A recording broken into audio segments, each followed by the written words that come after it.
爷爷在最近的采访中被问到，福宝当时离开爱宝时，爱宝会常常想念福宝吗？等瑞宝、辉宝要独立的时候，爱宝又会怎么样？江爷爷回答道：正常在野外的熊猫宝宝4个月左右会开始学习走路，7个月左右学会爬树。而从熊猫宝宝学会爬树开始，熊猫妈妈就有了自由，它们可以去远处寻找美食，每天只需要回来一次给熊猫宝宝们喂奶，等喂完奶后便会走开。所以在野外熊猫幼崽学会爬树后，熊猫妈妈们就会慢慢的开始与熊猫宝宝们离别。而在动物园，由于空间和场地的原因，需要人为的让熊猫宝宝和熊猫妈妈适应分离，这和在野外大熊猫妈妈主动与熊猫幼崽分离是不同的。江爷爷表示，所以爱宝在福宝独立后的一段时间里，经常找福宝不好好吃饭，而且时常嚎叫，像是在叫福宝，让福宝听到自己的声音赶紧过来找自己。但是熊猫的特性就是单独生活，一段时间之后，爱宝适应了福宝的离开，而福宝也过上了属于自己的自由雄生。之后主持人又问到福宝回国后能否适应，江爷爷表示福宝会很快适应的。在福宝小的时候，爱宝教了福宝许多东西。正常大熊猫会在16至24个月内离开妈妈，也就是熊猫妈妈会在这个期间完成育儿工作，而福宝在妈妈身边待了25个月，比正常大熊猫幼崽待在妈妈身边最晚的时间还要晚1个月。所以江爷爷觉得这期间爱宝教给福宝的东西已经非常多了，福宝也受到了充分的教导，所以相信福宝以后无论在什么环境以及无论在哪里都能适应得好。江爷爷还说了为什么要在福宝走之前还要为福宝种植油菜花。江爷爷表示2016年自己去中国时，在四川大熊猫基地附近有一片很大的油菜花地，所以自己一直想让福宝一家继续感受家乡的香味儿。而对于福宝来说的话，想必等回国后闻到油菜花地气味，第一时间就会想起自己当初在韩国闻到油菜花气味的场景。主持人最后问江爷爷有什么想对福宝说的，江爷爷表示双胞胎出生了，虽然也很漂亮可爱，但对他们的感情与福宝的感情稍有不同，福宝更像是自己的初恋，所以永远不会忘记福宝，希望福宝以后一切顺利。福宝此时正安静乖巧地坐在树杈中吃竹子，下一秒福宝听见门口有声响，立马变得警觉起来了。福宝瞪大双眼定睛查看，没看出来的人是谁。福宝掉头就往树上爬，原来福宝喜欢坐在这的原因是因为来迪西跑起来方便。福宝一个劲儿地往上爬，都快爬到天花板上了，如果吊顶能抓住的话，相信福宝能直接从天花板里爬出去。福宝蹲在树顶仔细查看，发现来的人是爷爷后，福宝这才放松下来。福宝从树上缓缓爬下去，福宝被爷爷吓这一跳，有点不开心了。福宝猫在树缝里，爷爷则拿来一根竹子为福宝清理身上的泥土以及青团碎渣。福宝翻过身，像是有小脾气的咬向爷爷。爷爷仔细检查着福宝的全身以及福宝的牙齿，因为福宝此时正在换牙阶段，所以爷爷每天都会给福宝检查很多次牙齿。给福宝检查完身体后，爷爷给福宝拿来了一块胡萝卜，爷爷将胡萝卜放在福宝嘴里。福宝吃上胡萝卜后，感觉自己好像对爷爷也没有那么多情绪了。将爷爷来到福宝身后，给福宝按摩，舒服后的福宝最后一点脾气也没有了。早上福宝在门口的台阶上练习攀爬，刚爬上来没多久，福宝又盯上了下面的油菜花。福宝将自己倒挂在台阶上去闻下面的油菜花，结果台阶上有点滑，福宝直接头先着地闯了下来。福宝坐起来揉了揉自己的小脑袋，表示有点疼。这时福宝的妈妈爱宝走了过来，福宝怕妈妈看到自己摔倒，下次不让自己玩了，立马假装不疼，乐颠颠的跑走了。福宝和爱宝来到了被油菜花包围的小木床上，这时的油菜花是开得最旺盛的时候，也是爱宝园区最漂亮的几个阶段之一。因为福宝此时走路都走不稳，还没有能力去破坏它们。福宝在小木床上爬了一圈后，走到了妈妈的饮水盆里去泡脚。泡完脚后，福宝跑去找妈妈。来到小亭子上后，爱宝正在吃饭，福宝则自己趴在妈妈的身后玩耍。福宝现在有多乖巧，下一秒就有多作妖。福宝吃着吃着，竹子掉了下去。福宝跨过围栏，想要下去把竹子拿上来。福宝小手小脚的，根本摆弄不过来，最后一个翻滚给自己摔了下来。福宝下来后，叼起竹子，又打算爬回小亭子。这次福宝没有再耍花活，而是乖乖走了小木桥。来到小亭子上后，福宝躺在妈妈的身边，乖乖地吃着自己刚捡回来的竹子。江爷爷正在偷喝福宝的竹子饮料，不巧被游客们偷拍到了。江爷爷害羞地停了下来。江爷爷正在给福宝放置大冰坨子以及许多小零食。江爷爷将冰坨子调制到一个舒适的位置，然后将胡萝卜和竹笋放到了福宝一眼便能看到的地方。福宝来到园区后，直接来到了小躺椅上，简单吃了2口胡萝卜后，福宝不想吃了，便又拿起了竹笋。这2天福宝吃了太多的小零食，看来最喜欢的胡萝卜也开始渐渐吃够了。福宝吃完竹笋后，闻到了窝头的味道，可找了半天也没找到。福宝将挡在自己前面的冰镇大碗面挪开，发现窝头原来掉在了竹子底下。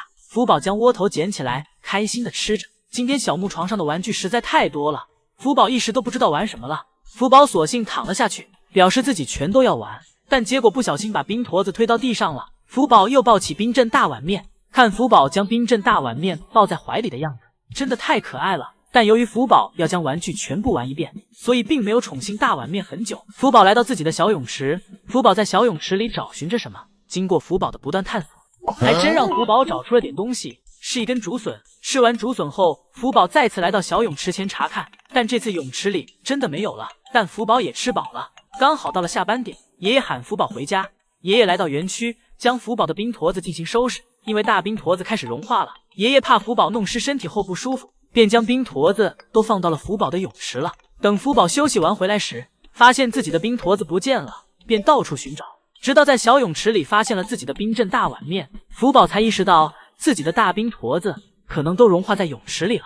不过福宝又在水池里发现了一根竹笋，福宝吃着竹笋表示没有冰坨子有竹笋也不错。江爷爷除了是饲养员以外，还在福宝出生后写了一本关于大熊猫的书，而书上大部分内容都是福宝一家。今天江爷爷以一个作者的身份接受了一个采访，主持人问江爷爷福宝一家人气这么高的原因是什么。江爷爷表示，因为福宝自出生以来自己就不断给福宝拍视频，然后通过网络传播给了很多人，所以那些看到福宝一步步成长的朋友们，或许是有一种一起将福宝养育长大的感觉，有一种间接养育自己孩子的情感。第二个问题，主持人问江爷爷，在书中最喜欢的照片是哪张？江爷爷选出了一张福宝的照片，这张照片是福宝出生的第5个月左右，此时福宝正在爬树。江爷爷表示，大熊猫生来就会爬树，因为在野外爬树可以使大熊猫有效的躲避攻击。在5个月左右时，福宝是爬树最频繁的时候，福宝从跌倒到爬起反反复复，而福宝的妈妈就在旁边看着福宝，但爱宝不会过多的干预，除非自己认为危险时才会上前帮忙。第三个问题，主持人问江爷爷，和福宝在一起记忆最深刻的瞬间是什么时候？江爷爷表示，也是在福宝4、5个月左右时，那时候福宝开始学习走路、爬树，福宝也特别喜欢和自己玩耍。江爷爷表示，那个阶段自己很开心。第4个问题，很多粉丝因为福宝要回国感到很可惜，问江爷爷是什么感觉？江爷爷表示，自己也是很可惜的，因为江爷爷照顾动物这么多年来，自己明白自己总有要和他们分开的那一天，但在自己的心里永远不会忘记福宝，而且相信福宝内心也不会忘记照顾他的饲养员们以及爱他的粉丝们。最后主持人问江爷爷接下来的梦想是什么？江爷爷表示，因为自己现在有一些照顾动物的经验，之后自己会写一些关于动物的书籍，或通过授课的方式分享给那些想了解这些事情的人，就想成为有好的影响力的人。最后江爷爷也表示，很感谢大家一直以来对自己的支持和鼓励。福宝从树上摔了下来，立马抓住了爷爷的腿，差点给爷爷绊倒。福宝以为爷爷要跑，立马又跟上去抱住了爷爷，不管爷爷怎么拉福宝，福宝都始终不肯放手，抓着爷爷让爷爷陪自己玩。福宝想用腿盘住爷爷，但被爷爷发现了，爷爷立马将腿抽走，因为福宝此时并不知道自己有多大劲，很容易因为太喜爱爷爷用力过猛，而爷爷在爱护福宝的同时也要保护好自己。福宝看到爷爷不理自己，便自己跑到了通往室外的门口，看来福宝是想去室外玩。而江爷爷这时从园区外面拔了一根竹笋出来，打算一会儿给爱宝吃，但是这个行为被此时的小福宝全部看在了眼里。而长大后的福宝经常从观景竹里拔竹笋，或许也有爷爷的功劳。爷爷将蹲在门口玩耍的福宝抱了过来，将福宝放到了小独木桥上，然后将刚采摘的大竹笋给了福宝。福宝抱着大竹笋便躺了下来，福宝大口咬着竹笋，想给自己转个身，但这大竹笋又大又重，福宝费了好大劲才给自己转过来。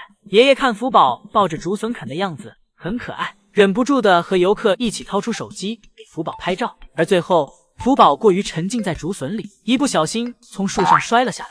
由于爱宝现在的状态，爷爷在喂食时都要哄着爱宝吃，想尽办法让爱宝多吃一点，一看到爱宝有喜欢或可口的食物就会多多给爱宝投喂。房间里一直保持充足的胡萝卜，窝头以及竹笋，害怕爱宝突然有食欲时找不到食物。爷爷今天带爱宝来室外呼吸了一下新鲜空气，但爱宝出来后也是一直在睡。考虑到外面比较热，爷爷让爱宝在室外待了一会儿后，便让其回室内了。一会儿福宝来到室外营业，没一会儿福宝就将吃剩的竹子盖满了全身。吃完竹子后，福宝来到饮水盆前喝水。吃饱喝足后，福宝的小眼神就开始打转。就在爷爷说福宝在考虑自己玩什么时，福宝一下就站了起来。爷爷让福宝注意安全。福宝听爷爷话，爬了下来，然后径直走向了观景竹。这下爷爷更慌了，连忙劝福宝要三思而后行。福宝在爷爷的言语攻势下，最终放弃了观景竹，但可以看出福宝的眼神中透露着不舍。福宝越看越馋，索性自动屏蔽爷爷的话，站了起来，挑选起了竹子。爷爷对福宝说，只要福宝不采观景竹，一会儿回家就给福宝好吃的。福宝信了爷爷的话。不过一会儿，福宝来到室外后又不想下来了。这次不管爷爷怎么叫，福宝都不听了。福宝只想坐在树上吹风晒太阳。福宝，福宝，福宝。宋爷爷将福宝揽在怀里，宠溺地劝福宝跟自己回家。宋爷爷抱着福宝，小心拍打着福宝的小肚肚，跟福宝说着甜言蜜语。福宝则惬意地躺在爷爷的怀里，享受着爷爷的宠溺。福宝躺在爷爷怀里的样子，谁看了都会感觉很舒服。爷爷时不时还会给福宝揉揉小肚子，给福宝舒服坏了。福宝一点反抗的意思都没有，像一个毛绒玩具一样，放任爷爷对自己揉捏，可以说是对爷爷100%信任。直到爷爷话题一转，让福宝跟自己回家，福宝立马坐了起来，表示自己不想回家。爷爷将福宝怀抱在怀里，一点一点的将福宝拖下滑梯，而福宝却紧紧的拉着滑梯不想下去。福宝对爷爷说，强扭的瓜不甜。爷爷只好继续哄福宝，但福宝的脾气也是倔，都从滑梯平台上滑下来了，都不肯松手。好在这时候的福宝，爷爷还能搬得动。一阵折腾后，爷爷终于给福宝抱下滑梯，但抱下滑梯后的福宝依旧是不想回家，又躺在了小木床上，让爷爷陪自己玩。爷爷将福宝搂进怀里，然后在福宝不注意时，将腿裹住了福宝，为的是一会儿趁福宝不注意时，可以一口气将福宝抱回家。福宝躺在爷爷身上撅起了屁股，爷爷轻轻拍打福宝屁股，表示福宝是个喜欢贪玩、不爱回家的小孩。最后，爷爷看了看表，发现已经下班快1个小时了，爷爷直接大力将福宝抱起，给福宝抱回了家。爱宝此时正在拿竹笋准备开吃，福宝在小亭子底下也看到了妈妈的竹笋。福宝抓着小亭子上的栏杆，一下翻了上来，表示自己也想尝尝竹笋。爱宝伸手推开福宝，福宝依旧不依不饶。爱宝向后躺了下去，并用脚阻挡着福宝。福宝在爱宝脚后面不断折腾着，迫切的想来一口妈妈的竹笋，但爱宝一直在用脚阻挡着福宝。福宝聪明的从木桩后面绕了过去。爱宝看到福宝过来捣乱，重新坐了起来。这时福宝不断后退，打算给妈妈做标记，但后退了半天，始终没碰到妈妈。福宝弯下腰，看到妈妈又坐了起来，福宝便又绕到妈妈前面，因为福宝此时只喝母乳，只是看妈妈吃竹笋好玩，自己也想要玩一下。爱宝看到福宝又钻到了自己身旁，爱宝索性换了个位置，福宝依旧紧跟不舍。爱宝抬起一只手阻挡着福宝，一开始还有点用，但福宝很快就想到了应对的办法。福宝躺了下来，这样妈妈的手就够不着自己了。爱宝见福宝实在粘人，直接伸脚将福宝踢开了。福宝被妈妈的这一脚踢得有点晕，晕头转向的福宝又盯上了身旁的竹子。宋爷爷来到福宝身边，来叫福宝去室外玩耍。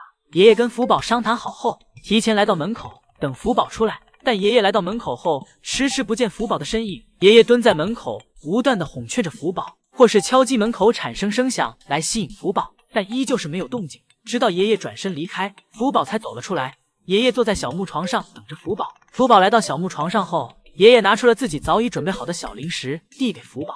吃完小零食后，福宝便粘上了爷爷。爷爷走到哪儿，福宝的目光便看向哪儿。福宝表示自己喜欢爷爷，也喜欢零食，但爷爷和零食都有才是最好的。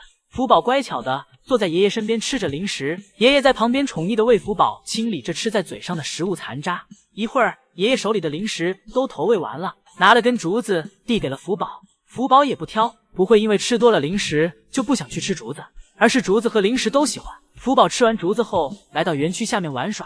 福宝爬了会树，又在小木床上转了一圈。福宝感觉没有爷爷的园区些许有些无聊。福宝来到门口，让爷爷给自己开门，让自己回室内，不然自己就在门口一直蹲着不走了。爷爷怕福宝等久了会产生小情绪，于是便将门打开了。早上，福宝和爱宝正在树上打闹，福宝用尽全身力气将爱宝从平台上推了下去，爱宝直接头朝地卡在了滑梯缝里。此时，福宝还得意地走上前进行查看。福宝看着妈妈四脚朝天的样子，一下没忍住笑出了声。爱宝好不容易给自己挣脱出来，爱宝直勾勾地看着头上的这个逆子，看样子福宝离挨揍不远了。福宝此时居然还想乘胜追击，试图拿屁股坐妈妈脸上打标记。爱宝则想抓住福宝咬福宝一口，但福宝两只小腿倒腾的实在太快，爱宝根本抓不住。直到福宝看准位置，也钻了下来。福宝以为妈妈这个位置很好玩，爱宝则趁机抓过福宝，就是一顿胖揍。这顿揍，福宝绝不是白挨的，因为爱宝刚才摔的那一下，爷爷都看得心疼了。但施暴者福宝却不以为意，反抗着妈妈的攻击，在妈妈不注意时继续偷袭妈妈。爱宝此时感觉带孩子实在是太累了，而福宝再大点，感觉爱宝都快要打不过福宝了。毕竟福宝的体力与精力正是最旺盛的时候，而爱宝不仅每天要给福宝喂奶，还要承受福宝的不断折腾，根本无力去和福宝打斗。一只小熊猫在自己身上咬来咬去，但当他抬头时，饲养员在他刚才咬过的地方发现了血红色的印子。饲养员们意识到情况不对劲，立马赶来进行查看。饲养员将小熊猫的身体每个地方都进行了详细的检查，直到检查到口腔时，发现原来是小熊猫换牙了。可以看到小熊猫上颚的位置确实缺少了一颗牙。经过饲养员的找寻，发现了小熊猫掉落的乳牙，难怪小熊猫会觉得不舒服，一直在咬来咬去。而这只小熊猫就是生活在我国台北市的元仔，今年已经10岁了。而这样的事情也在福宝的身上发生过。这天福宝来到园区后，一直在和妈妈爱宝打闹，福宝上来就咬住了妈妈的头，看到妈妈将头拿开，又咬住了妈妈的胳膊。而一会儿爱宝起身爬起时，在场外的姨姨发现刚才福宝咬爱宝的地方出现了类似血迹的粉红颜色，但此时福宝并没有什么异常。而当爱宝低头时，姨姨们又发现在爱宝头上也有类似血迹的东西，直到爱宝坐起来，腋下的颜色看得就更清楚了。姨姨们发现问题后，立马找来了江爷爷。爷爷来到福宝身边，先是检查了一下福宝的口腔，经过爷爷的检查，发现福宝是掉牙了，但爷爷最后表示并没有发现福宝掉落的牙齿。而自这件事情后，爷爷时不时的就会检查一下福宝的口腔。炎热的天气，福宝今天一点想活动的心都没有，只想躺在小树上休息。江爷爷看到福宝在树上躺了一上午了，而园区的竹子也没有吃几根，江爷爷担心福宝的身体，来到园区询问福宝是不是不舒服。江爷爷将一个胡萝卜插在竹子上递给福宝。福宝虽然对竹子没有兴趣，但看到胡萝卜后表示既然有胡萝卜，那就勉强吃一口吧。福宝就这样乖乖的在树上吃胡萝卜。一会儿爷爷又抱了新的竹子过来，虽然福宝不吃，但也要保持竹子新鲜，万一福宝想吃了也能有新鲜的竹子吃。很多姨姨会问，福宝一家日常没吃完的竹子都去哪了？是当垃圾全扔掉了吗？爷爷之前回答过这个问题，爷爷表示福宝一家没吃完的竹子都喂给了福宝隔壁的大象，而且大象作为草食性动物确实是吃竹子的，所以大家不用担心竹子浪费的问题。江爷爷看到福宝今天的状态不好，频繁来到园区查看福宝的情况，但福宝依旧是一点想下去跑跳的心都没有，最大的运动量也只是在树上睡觉时更换一下姿势。看来天气炎热，不管什么动物都承受不了啊。饲养员正在为爱宝刚生产的熊猫宝宝剪脐带，剪完脐带后，饲养员立马给熊猫宝宝的脐带位置进行消毒，消毒完后，紧接着将熊猫宝宝放在了孵化箱里休息。在前2天7月7日时，爱宝成功产下2只大熊猫，寓意着韩国首次成功接生双胞胎大熊猫。爱宝2胎顺利生产后，江爷爷接受采访，记者问大熊猫出生时为什么不是黑白的，江爷爷解释道，大熊猫刚出生时是粉红色的，同时身上会有一些白色的毛发，大约1周后，熊猫宝宝的毛发会慢慢的发生变化，从粉色变为黑白颜色。江爷爷还开心的说道，大熊猫在生幼崽时，双胞胎的出生概率有40%左右，当时生福宝的时候只有1只，而这次爱宝生了双胞胎，觉得这次的幸福感是双倍的。江爷爷表示自己现在真的非常激动，而这一次爱宝在生产时和上一次也有所不同。爷爷说，上次爱宝在生福宝时阵痛感有些久，很明显的可以看到爱宝在难受，这次几乎没有这些症状，没有看到爱宝像上次一样忍受疼痛，而且这次生产时间也比上次短。相信在爷爷的照顾下，双胞胎宝宝也会像福宝一样茁壮成长的。这是爱宝生产前的前1个月，6月初的某一天，此时爱宝还没有在家静养，而且食欲也处于稳定的状态。吃过饭后，爱宝喜欢在自己的小花园里散步，可以看到小花园这一圈的路格外平坦结实，这都是爱宝每天散步时走出来的。爱宝散步完后，来到了小吊床上玩耍。这时爷爷还说，爱宝今天和福宝有点像。爱宝在小吊床上不断的蹭来蹭去，或许是心里有点烦躁吧。爱宝玩累了，就到冰床上躺着休息。爱宝不愧是爷爷口中最漂亮可爱的大熊猫。爱宝不管睡觉还是吃饭，都给人一种淑女的感觉。一会儿，爷爷开门下班。当爱宝走到门口时，又掉头走了出来。爱宝来到小亭子上坐着休息了一会儿。或许大熊猫也有自己的烦恼吧。而宋爷爷则在门口安慰爱宝，让爱宝早些回家。当时间来到6月的第3个星期，这时候爱宝开始变得比之前嗜睡。这时游客们表示，自己来看爱宝时，爱宝总是在睡觉，这也是爱宝怀孕症状的显现。而且爱宝的胃口也开始变差。而爷爷们在发现爱宝嗜睡和没有胃口的迹象越来越明显后，爷爷开始暂停爱宝的营业，让爱宝好好在家休息。而这时福宝便开始全天营业。刚开始福宝感觉自己有用不完的力气和精力在园区里不断的调皮玩闹，但时间久了，而且随着最近天气越来越炎热，福宝也开始渐渐没了精神，每天就是在树上趴着。但这时也迎来了爱宝顺利产下双胞胎的消息，此消息惊动了韩国各个媒体，几乎所有媒体都在报道这件事情，也相信爱宝的双胞胎的诞生，爷爷们同样会照顾好爱宝一家的。福宝又在观景竹旁采野，早上无聊的福宝叼着一根竹子往树上爬。福宝抓着树干，学着爷爷教的爬树方式，灵活的来到了树上。来到树上后，福宝一直盯着远处的观景竹。虽然福宝嘴里还在嚼着竹叶，但福宝依旧演绎出了垂涎欲滴的感觉。最终，福宝还是没忍住，从树上下来，走到了观景竹旁。福宝坐下来，小手不断在竹子堆里扒拉。福宝抓着竹叶，将竹子拉了过来。这明显是一根断掉的竹子，也可以说是福宝上次吃剩下的。福宝表示，吃口剩饭不过分吧。福宝抓着竹子躺了下来，而另一只手抓着竹叶就往自己嘴里塞。福宝惬意地躺在地上吃着竹叶，可以看出福宝此时心里美滋滋的，还回头看了看爷爷有没有来。福宝观察了一圈，发现今天爷爷没有来园区。福宝吃完手里的后，又坐了起来。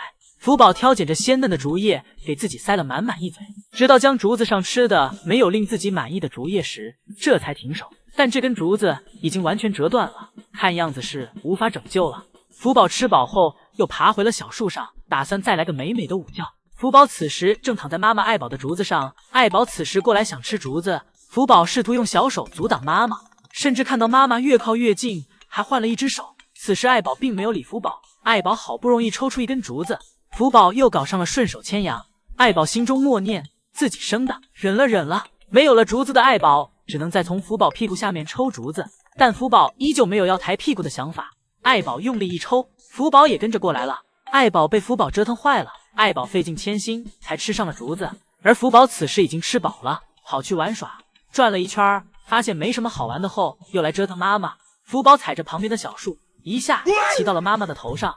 福宝真的3天不打上房揭瓦，多亏了爱宝今天心情好，并没有理会福宝，放任福宝在这折腾。福宝一会儿咬咬妈妈的脖子，一会儿咬咬妈妈的头，没事儿还让妈妈吃自己的脚丫，再不行就直接坐妈妈身上。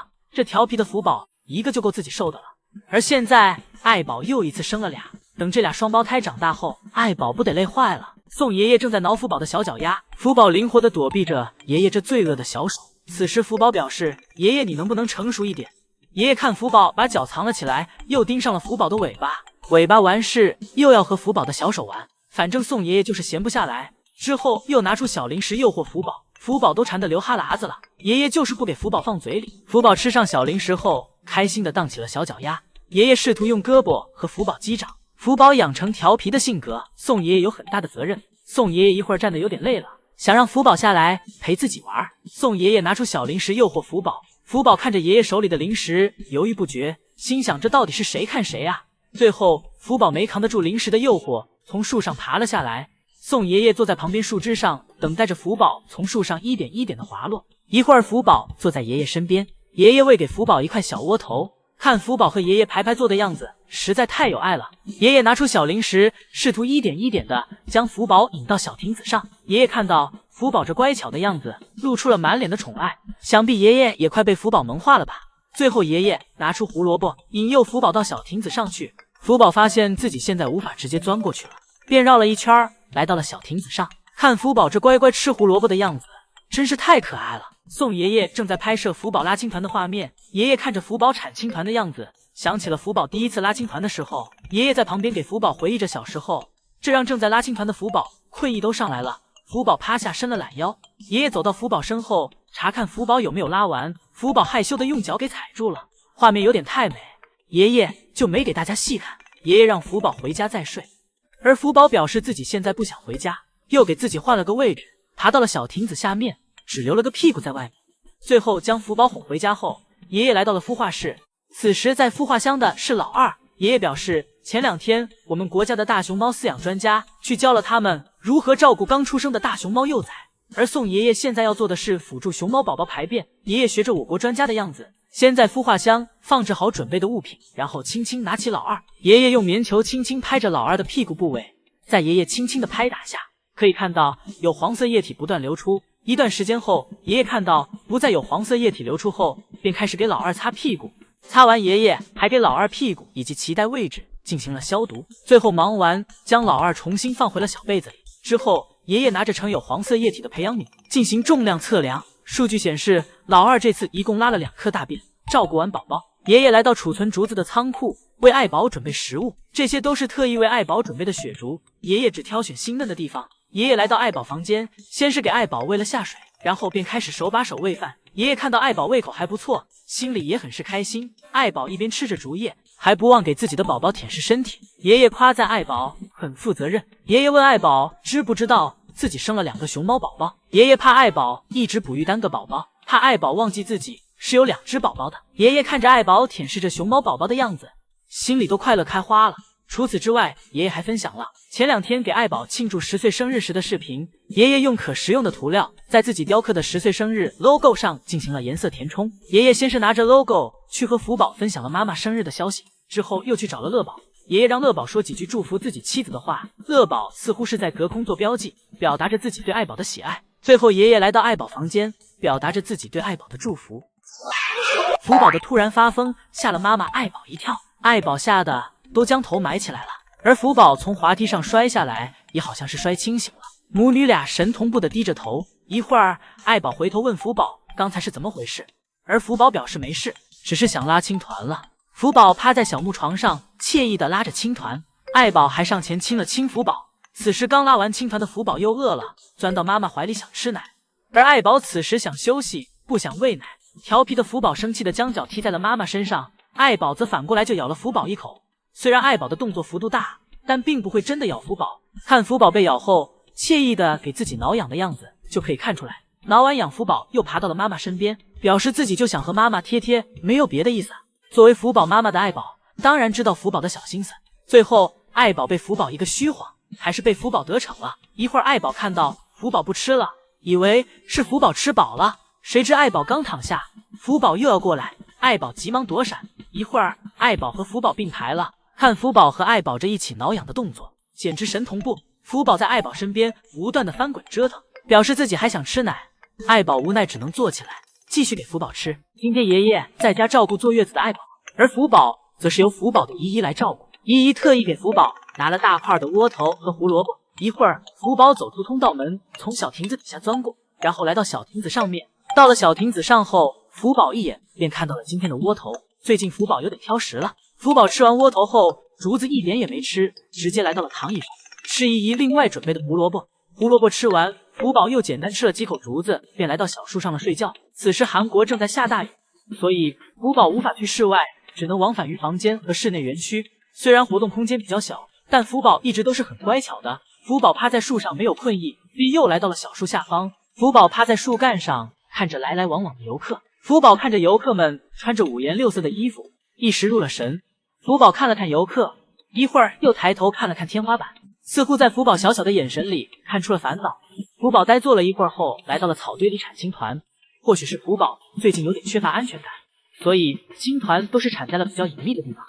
铲完青团后，回家的门刚好也打开了，福宝便乖乖的回了家。今天是江爷爷的生日，隔壁照顾小熊猫的圣熙阿姨以及圣熙阿姨的搭档正在为江爷爷谋划庆祝他的生日。圣熙阿姨打电话让江爷爷过来，表示有事情找他。